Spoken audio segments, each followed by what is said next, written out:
तो Uttarakhand lower PCS की इस प्रैक्टिस सीरीज में आप लोगों का फिर से स्वागत। हम लोगों ने अपनी लास्ट क्लास में इसके 10 क्वेश्चन देख लिए थे। नेक्स्ट की तरफ मूव ऑन करते हैं। नेक्स्ट क्वेश्चन है तबकात ए अकबरी किसने लिखी थी।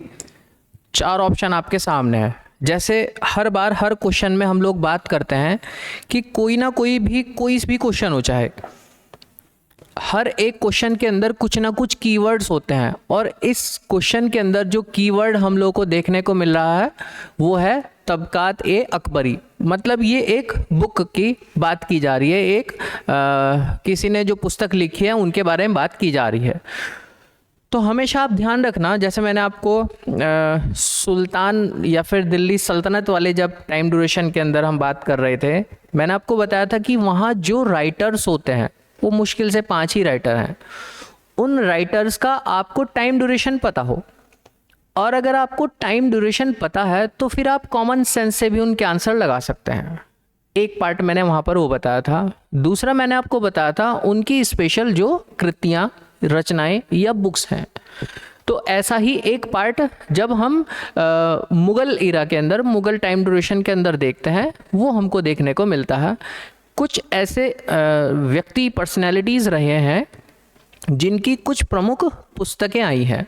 तो अब उनमें एक एक के बारे में थोड़ा सा बात करते हैं। जैसे अबुल फजल के बारे में हम बात करते हैं, तो अबुल फजल काफ़ी इम्पॉर्टेंट यहाँ पर इतिहास कारक के रूप में हमको देखने को मिलते हैं। अबुल फजल जो थे ये अकबर ने अपॉइंट किए थे। अकबर का क्या था, जब स्टार्टिंग के 10-15 साल तो वो अपने राज्य को स्थायित्व करने में ही लगा रहा उनका, बट बाद में धीरे धीरे धर्म के प्रति उनकी जो है रुचि जागने लगी। तो धर्म से संबंधित वो डिबेट डिस्कशन करवाया करते थे। वो पादरी को बुला लेते हैं, किसी जैनीज को बुला लेंगे, किसी बुद्धिज्म को बुला लेंगे, किसी पंडित जी को बुला लेंगे, मौलवी जी को बुला लेंगे। अलग अलग रीजन से, अलग अलग क्षेत्रों से लोगों को बुलाते थे और डिबेट कराते थे धर्म को लेकर के। तो धर्म के प्रति काफ़ी इच्छा, मतलब जागृत हुआ करते थे, और इस टाइप के जो कार्य हुआ करते थे, जो ज्ञाता लोग हुआ करते थे, उनको अपने दरबार में अपॉइंट कर लिया करते थे। तो उनमें से ही एक अबुल फजल साहब थे जिनको 1579 में अपॉइंट किया गया, और 1602 तक इनका टाइम ड्यूरेशन, मतलब उस टाइम इनकी डेथ हो गई थी। मतलब 1579 से 1602 तक ये अकबर के टाइम ड्यूरेशन में रहे। तो अगर अकबर के टाइम ड्यूरेशन में रहेंगे तो अकबर से संबंधित कृतियाँ या रचनाएं हमको इनकी ज़्यादा देखने को मिलेंगी। तो अबुल फजल साहब की एक बड़ी रचना या फिर कृति बड़ी काफ़ी इम्पॉर्टेंट है, काफ़ी चर्चित भी है, जिसका नाम है अकबरनामा, या फिर एक दूसरे आप नाम से आप जानते हैं आईने अकबरी। ये आप काफ़ी इम्पॉर्टेंट, काफ़ी फेमस आपको ये देखने को मिलती है। इसके साथ साथ अबुल फजल जो थे, इन्होंने ट्रांसलेशन भी किया था किसका, बाइबल का। बाइबल का ट्रांसलेशन किया था किस में, फारसी भाषा में। तो वो ये उसके भी बड़े विद्वान थे। हम लिख देते हैं अकबरनामा, आईने अकबरी, अबुल फजल। अबुल कादरी बदायूनी, तो बदायूनी के नाम से आप लोग सबसे ज़्यादा इनको जानते हैं। इनकी जो फेमस जो कृति रही है, इन्होंने अपना ही इतिहास लिखा था, तारीख़ बदायूनी। प्लस उसके साथ इन्होंने महाभारत और जो रामायण है उनका फ़ारसी में इन्होंने ट्रांसलेशन किया था, फ़ारसी में इन्होंने अनुवाद किया था। ये भी अकबर के टाइम ड्यूरेशन में ही यहाँ रखे गए, बुलाए गए थे। 1574 में इनको बुलाया गया था, और 1615 तक इनका टाइम ड्यूरेशन रहा था। 1615 तक इनका टाइम ड्यूरेशन रहा था। तो मतलब अकबर के ही टाइम ड्यूरेशन में थे। उसके बाद फिर जब हम लोग नाम सुनते हैं अब्बास खान सारवानी। अब ये जो अब्बास साहब थे, ये रहते तो अकबर के क्षेत्र में ही या फिर अकबर के रीजन के अंदर ही, लेकिन ये फेमस हुए थे शेर शाह की हिस्ट्री लिखने के लिए या फिर उनका इतिहास लिखने के लिए ज़्यादा जाने गए। तो तारीख़ शेर शाही इनकी काफ़ी इम्पॉर्टेंट, काफ़ी फेमस रही थी, जिसके लिए ये सारवानी साहब जाने जाते हैं। वैसे एक तूफ़ान ए अकबर शाही भी इनकी लिखी गई है, बट वो इतनी फेमस नहीं रही जिसके बेस पर ये जाने जाते हैं। और एक लास्ट है निज़ामुद्दीन अहमद। ये जो निज़ामुद्दीन अहमद थे, ये इस टाइम का इतिहास इन्होंने लिखा था, और वो इतिहास देखने को मिलता है हम लोगों को तबकात ए अकबरी, जो इनकी पुस्तक रही है। तो इसका करेक्ट आंसर है तबकात ए अकबरी। किसने? निज़ामुद्दीन अहमद। ये जितने भी लोग हैं, ये सब के सब अकबर के टाइम ड्यूरेशन से संबंधित ही हैं। क्लियर है? चलो, ये एक क्वेश्चन हम लोग का हुआ। नेक्स्ट क्वेश्चन की तरफ मूव। अच्छा, ये क्वेश्चन उत्तराखंड पीसीएस 2016 में पूछा गया था। नेक्स्ट क्वेश्चन, यार ये दोबारा फिर आ गया है क्वेश्चन, और ये 2006 में पीसीएस ये मेंस में पूछा गया है कि खालसा पंथ की स्थापना की किसने। ये हम लोग पहले भी बात कर चुके हैं। गुरु गोविंद सिंह जी ने खालसा पंथ की स्थापना की थी। गुरु नानक जी, ये तो जो सिख डायनेस्टी है, सिख डायनेस्टी के फाउंडर रहे हैं, संस्थापक रहे हैं। गुरु तेग बहादुर ये 9वें गुरु थे, और गुरु गोविंद सिंह जी ये 10वें गुरु थे। हम पहले बात कर चुके हैं। फिर बाबर के साम्राज्य में सम्मिलित थे। 4 रीजन बताए गए हैं, और ये क्वेश्चन शायद 16 में आया हुआ है, नहीं 2003 में आया है और प्री में आया है। ये यूडीए और एलडीए के प्री एग्जाम में आया है 2003 में, ये वाला क्वेश्चन। तो क्वेश्चन बोला गया है कि भाई बाबर का जो साम्राज्य था उसमें कौन कौन से रीजन शामिल थे या नहीं थे। पहले तो बात समझ लेते हैं। देखो, जब हम अपने इंडिया का आज मैप देखते हैं, तो अपने इंडिया के मैप के बराबर में एक छोटा सा देश हम लोग देखते हैं पाकिस्तान, और उससे ऊपर हम लोग देखते हैं अफगानिस्तान, और नीचे ये ईरान की एक बेल्ट देखने को मिलती है। इससे ऊपर फिर हम उज्बेकिस्तान, कजाकिस्तान, तुर्किस्तान वगैरह हम लोग नाम सुनते हैं। तो आज का जो मैप है, पहले ये मैप ऐसा नहीं हुआ करता था। पहले का जो मैप हुआ करते थे वो कुछ ऐसे रीजन, मतलब किसी डायनेस्टी ने वो रीजन अपनाया तो उसका ये एक रीजन बन गया, उसने उसको हराया, दूसरे आए, उसने यहाँ तक का रीजन बनाया, तो उनके मैप बदलते रहते थे। नया बना, फिर किसी ने उसके ऊपर आक्रमण कर दिया, अटैक कर दिया, फिर नया अटैक हुआ। तो बट जैसा भी रहा हो, उस टाइम भी अगर हम लोग देखें तो कुछ नाम बड़े प्रसिद्ध थे, प्रचलित थे।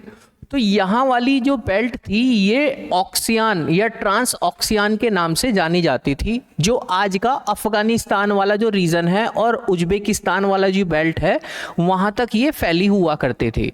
और ये जो बाबर है, ये बाबर इसी ऑक्सियान नाम की जो क्षेत्र था, इस ऑक्सियान नाम के क्षेत्र के समीप से ही ये लोग आए थे। और यहाँ से इन्होंने इस अफगानिस्तान वाले काबुल कांधार वाले रीजन पर अटैक किया। फिर इसने लाहौर को अपने कब्जे में लिया। लाहौर अगर कब्जे में आया तो पूरा ये पंजाब प्रांत जो था ये इसके कंट्रोल में आया। फिर उसके बाद इसने घाघरा का युद्ध किया, जिससे ये आगे जो बिहार वाली बेल्ट है हम लोग की, या बंगाल तक की जो बेल्ट थी, वहाँ तक इनका कंट्रोल पहुँचा। और इवन खानवा के युद्ध जो हम लोग फतेहपुर सीकरी के पास देखते हैं, 40 किलोमीटर के आसपास देखते हैं, खानवा का युद्ध हुआ, ये जीता। लेकिन ये जो राजस्थान की बेल्ट थी, उस राजस्थान की बेल्ट तक ये नहीं पहुंच पाया, उतना कंट्रोल इसका नहीं हो पाया था।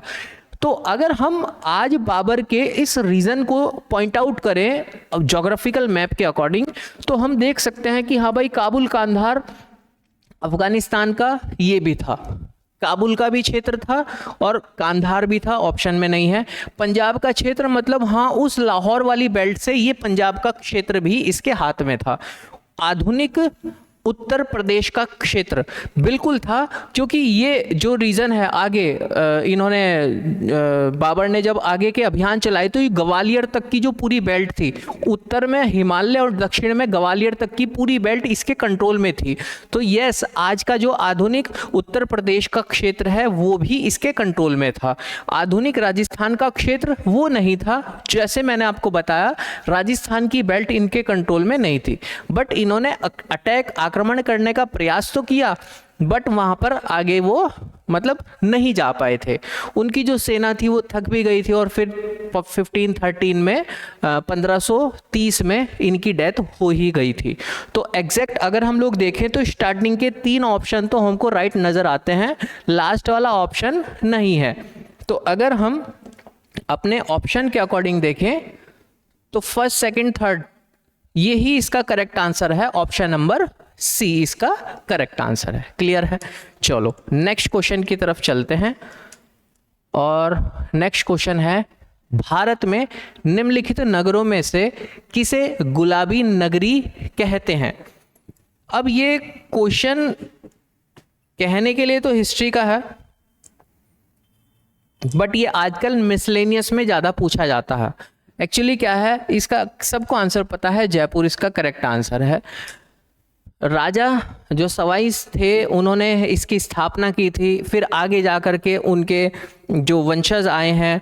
एक्चुअली क्या था, ये गुलाबी शहर के पीछे की कहानी भी है एक, कि एक बारी क्या था, अंग्रेज़ों के ज़माने का दौर था, मैं वो समय मिस कर रहा हूँ एग्जैक्ट उसकी डेट क्या रही थी। जो महारानी एलिजाबेथ थी उनके जो लड़के थे वो आ रहे थे यहाँ, तो वो आ रहे थे जयपुर में। तो उस टाइम जयपुर के जो राजा थे उन्होंने पूरे शहर को गुलाबी रंग से जो है पेंट करवा दिया था उनके स्वागत के लिए। तो तब से ये गुलाबी नगरी के नाम से बड़ी फेमस हो गई थी। तो आज तक हम लोग भारत के अंदर अगर गुलाबी शहर किसी को बोलते हैं तो जयपुर का नाम हमारे यहाँ पर टॉप लिस्ट पर आता है। तो ये एक फैक्चुअल डेटा है, तो इसका करेक्ट आंसर था जयपुर। और ये भी UDLDA 2006 में आया क्वेश्चन। नेक्स्ट है, किस सिख गुरु को अकबर ने 500 बीघा ज़मीन दी थी? अच्छा क्वेश्चन है और अक्सर आप लोगों के एग्ज़ाम में ये क्वेश्चन देखने को मिलता भी है। देखो, जैसे मैंने आपको बताया कि जो अकबर रहा है, अकबर का टाइम ड्यूरेशन 1556 से और 1605 तक का हम लोग टाइम ड्यूरेशन देखते हैं अकबर का। और ये वो टाइम ड्यूरेशन था जब उधर से जो सिख डायनेस्टी थी, सिख डायनेस्टी के अंदर भी जो धार्मिक आधार था, उनका धार्मिक जो उत्थान था वो बहुत तेज़ी के साथ बढ़ता जा रहा था। और उसमें जो उनके तीसरे धर्म गुरु थे जिनका नाम था रामदास, गुरु रामदास, ये ज़्यादा मतलब एक तरीके से इन्होंने धर्म को लेकर के, धर्म के प्रचार प्रसार के लिए अच्छा काम करना स्टार्ट किया था। और जैसे मैंने आपको अभी लास्ट वाले क्वेश्चन के अंदर बताया कि अकबर एक जिज्ञासु टाइप का एक व्यक्ति था, वो धार्मिक आधार पर डिबेट डिस्कशन करवाया करता था। तो उन डिबेट डिस्कशन में जो नया सिख संप्रदाय बन के तैयार हुआ था, जैसे अच्छा एक चीज़ और है, अगर आपसे कोई पूछे कि बताओ नया सबसे न्यूएस्ट जो रिलीजन है, सबसे नया जो धर्म है वो कौन सा है, तो अगर हम देखें तो सिख संप्रदाय, सिख धर्म का नाम हम लोग देखते हैं, बिल्कुल न्यूएस्ट है, यंगेस्ट है। तो अभी अभी हाल फिलहाल में इस सिख धर्म की स्थापना हुई थी और उसके प्रचारक रामदास जी थे। तो एक कहानी ऐसी कही जाती है कि अकबर ने रामदास जी को बुलाया कि भाई दरबार में बुलाओ उनको, तो इन्होंने मना कर दिया था कि भाई जिसको मिलना है वो यहीं पर ही आए। तो लंगर चल रहा था, तो लंगर आपको पता ही होगा कि जब सिख संप्रदाय के अंदर हम लोग देखते हैं वो लंगर भोजन हम लोग कराया जाता है। तो उसमें अकबर जी को बोला गया कि भाई उनको बुलाओ, लंगर में आएंगे, खाना खाएंगे, वहाँ पर वार्तालाप करेंगे। तो अकबर वहाँ पर आए लंगर में और इनसे बड़े प्रभावित हुए और प्रभावित होकर के इनके बीच में वार्तालाप भी, बातचीत भी हुई। तो जिसको लेकर के अकबर ने इस रीजन में 500 बीघा ज़मीन, जो आज अमृतसर है, उस अमृतसर में 500 बीघा ज़मीन दी थी। जो आज वहाँ पहले वहाँ पर जो प्राकृतिक सरोवर या फिर तालाब था, जो आज भी हम लोग देखते हैं जब हम लोग अमृतसर जाते हैं, गोल्डन टेम्पल, वो हमको देखने को मिलता है। तो उसी 500 बीघा ज़मीन में आज के अमृतसर की नींव डाली गई थी गुरु रामदास जी के द्वारा, जो दान किया गया था अकबर के माध्यम से। ठीक, ये वही डिबेट डिस्कशन का एक एक्सपेंशन था कि अकबर ने बोला कि भाई ठीक है, ये धार्मिक आधार पर हम इस जगह को डोनेट करते हैं। तो इसका करेक्ट आंसर है ऑप्शन नंबर बी, गुरु अर्जुन देव। देखो इसमें एक और अगर हम कॉमन सेंस के बारे में बात करें, जैसे मैंने आपको बताया कि जो अकबर है, अकबर का टाइम ड्यूरेशन 1556 है, 1605 तक का है। और मैंने आपको बताया था कि जो गुरु अर्जुन देव है वो 5वें और गुरु रामदास जी 3rd थे। फिर हर किशन, फिर हर राय, ये 7वें नंबर के थे शायद, हाँ 7वें नंबर के थे। गुरु तेग बहादुर ये 9th नंबर के थे। तो इनके टाइम ड्यूरेशन में तो सिर्फ और सिर्फ गुरु रामदास जी ही मैच कर पा रहे हैं, बाकी तो इनके मैचिंग में नहीं है। तो आप इस तरीके से भी इसके क्वेश्चन का आंसर शॉर्ट आउट कर सकते थे। नेक्स्ट क्वेश्चन की तरफ चलते हैं, और ये मेंस में आया है, UDA-LDA के मेंस में 2006 में। निम्न में से किस शासक ने सर्वप्रथम जजिया कर समाप्त किया था? वैसे ये जो क्वेश्चन है, ये क्वेश्चन इतिहास में आपने बहुत बार देखा होगा, बट ये थोड़ा सा एक नया रूप है। ध्यान से शब्दों पर ध्यान दीजिए। निम्न में से किस शासक ने सर्वप्रथम, सबसे पहली बात की जा रही है। जजिया कर तो बहुत लोगों ने आगे जाकर के माफ किया है, लेकिन क्वेश्चन पूछा कि सबसे पहले किसने किया है। तो एग्जैक्ट इसका करेक्ट आंसर है, जम्मू कश्मीर के वो राजा रहे हैं जैन उल अबिदीन। शायद 1420 का आसपास का टाइम था, और जम्मू कश्मीर के इतिहास में सबसे बड़े शासक रहे हैं। इनके टाइम ड्यूरेशन में काफ़ी बड़ा एरिया एक्सपेंड भी किया गया था इस जम्मू कश्मीर रियासत का उस टाइम। तो इन्होंने ही सबसे पहली बार जजिया कर को समाप्त किया था। नेक्स्ट क्वेश्चन की तरफ। अच्छा, जो जजिया कर है, बहुत सारे कब कर है, खुम्स कर है, ये टोटल बेसिकली अगर देखा जाए तो 4 बड़े टैक्सेशन सिस्टम चलते आए हैं जब से यहाँ पर तुर्किश लोगों ने अटैक करना स्टार्ट किया था, तुर्की डायनेस्टी आई थी। 4 ही कर आगे मुगल डायनेस्टी तक चलते चले गए थे। बट कुछ ऐसे भी शासक आए जिन्होंने इन 4 टैक्स से अलावा और भी टैक्स लगाने स्टार्ट कर दिए थे।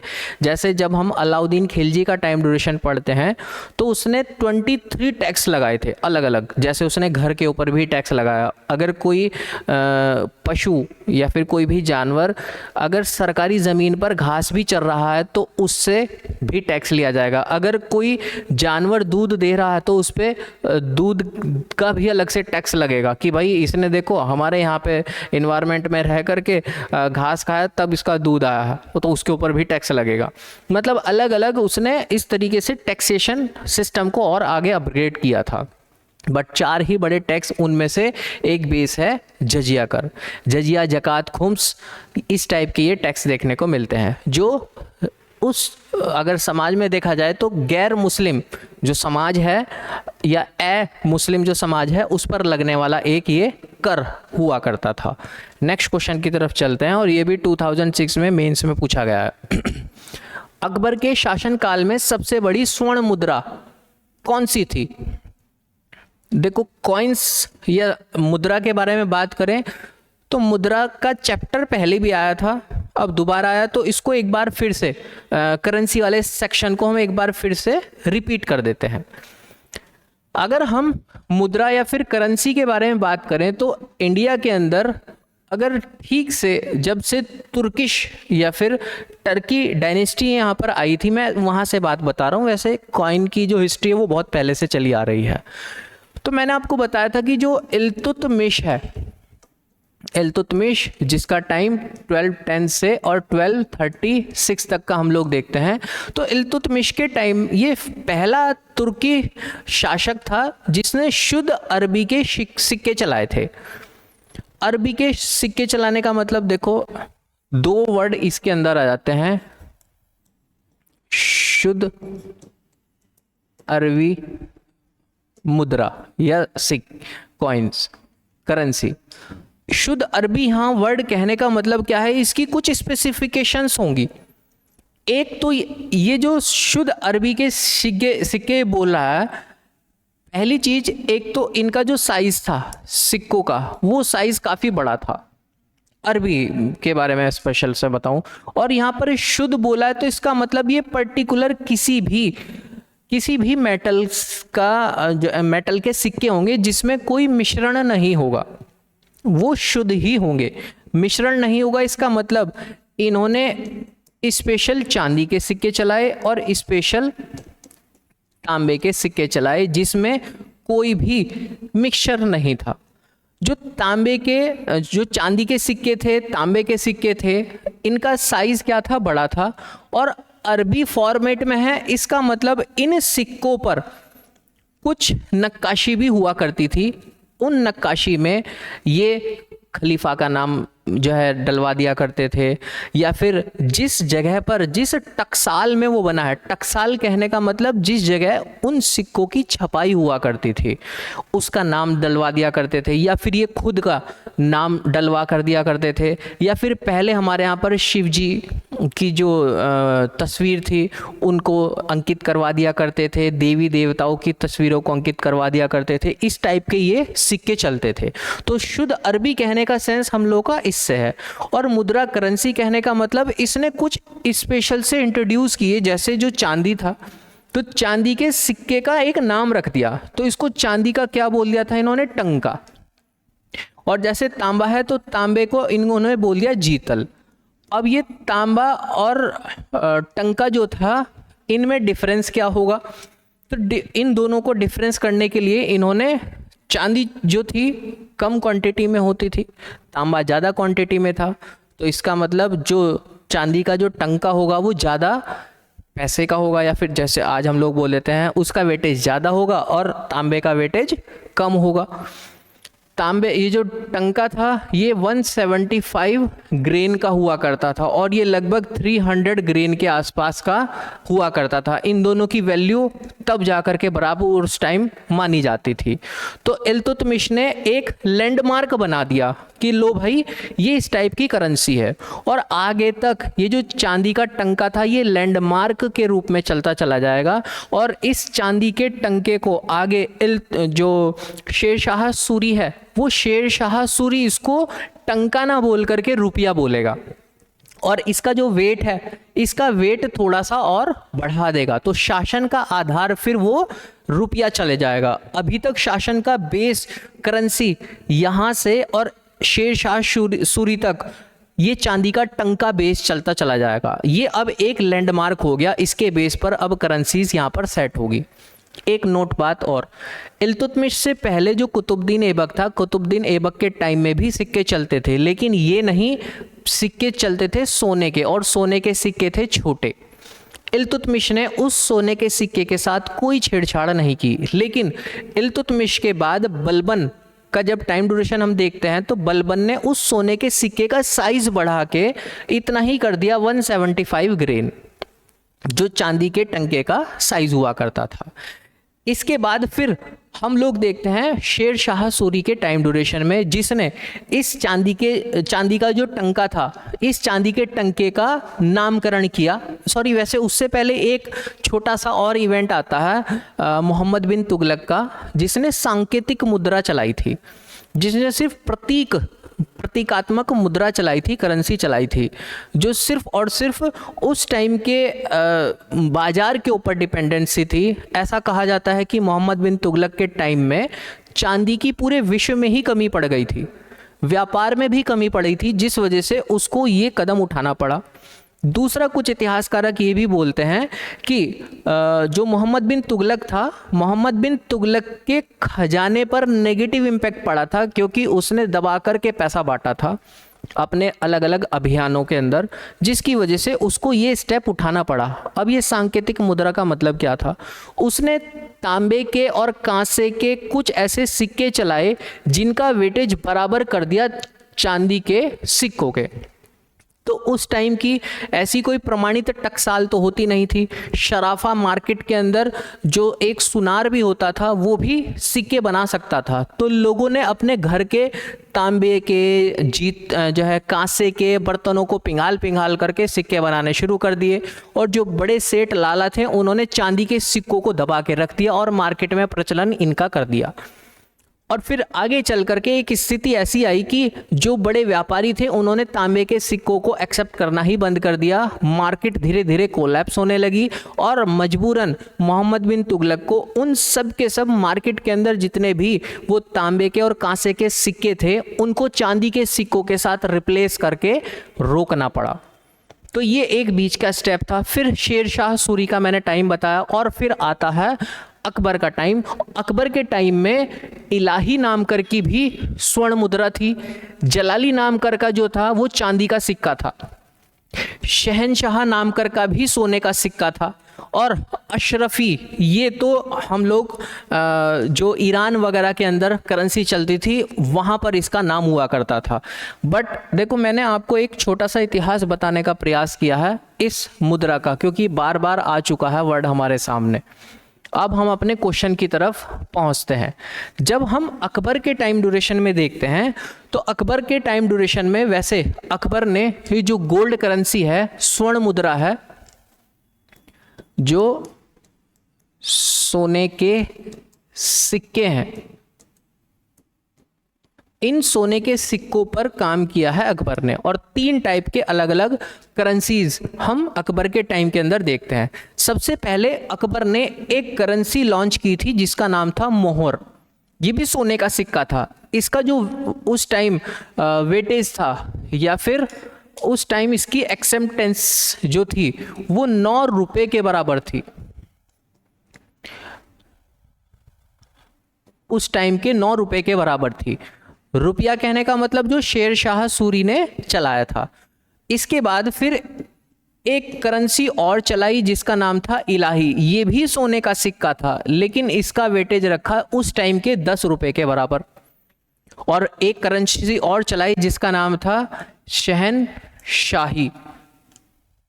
ये भी सोने का सिक्का था, जो सबसे बड़ा था। 101 तोले का ये एक सिक्का हुआ करता था। जब ये मोहर चलाई तो ज़्यादा प्रचलन में नहीं आई। ये जो शहनशाही सिक्का था, ये सिर्फ बड़े व्यापार में ही लेन देन के रूप में काम किया करता था। बट आम जनता के लिए ये एक सुविधापूर्ण था, जिसकी वजह से अकबर के शासन में सबसे ज़्यादा प्रचलन इस इलाही सिक्के का था। वैसे जलाली नाम कर का भी मैंने आपको बताया। ये जलाली नाम कर का क्या था? ये चांदी का सिक्का था। ये सिक्का तो था, लेकिन ये चांदी का सिक्का था। ठीक, तो ये जितनी भी हैं ये करेंसी है अकबर के टाइम ड्यूरेशन की, लेकिन सबसे ज़्यादा प्रचलित थी इलाही करेंसी। आज तो टाइम थोड़ा ज़्यादा हो गया है, क्वेश्चन ज़्यादा नहीं हो पाते हैं, क्या करें। चलो आज यहीं पर ही ब्रेक कर लेते हैं। कुछ भी आप लोगों को पूछना होगा, कमेंट बॉक्स खुला है। आपको ज़्यादा प्रैक्टिस करनी है तो एप्लीकेशन ओपन है, आप प्ले स्टोर पर जाकर के डाउनलोड कर सकते हैं, वहाँ पर भी आप प्रैक्टिस कर सकते हैं। कुछ पूछना होगा तो पूछ सकते हैं आप। बहुत बहुत धन्यवाद आपका।